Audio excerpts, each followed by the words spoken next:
In this video, I'm going to show you how to fix the drive is not accessible incorrect function. The first thing you're going to do is find, for example, the drive that you're having issue with. So for example, it's this one for me. You would right click, properties, tools, click on check, and most of the time this can fix your issue. So if this doesn't fix your issue, then you can go ahead and type in cmd, right click, run as administrator, click yes. So I'm gonna keep this open in the background just to refer to it.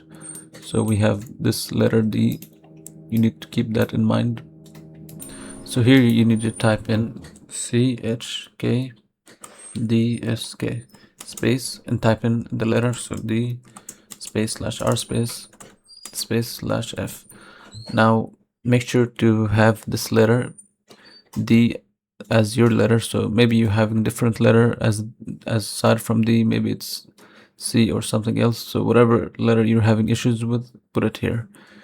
And after that you put /R and then /F and press enter and let it load. It might take like a few seconds or minutes.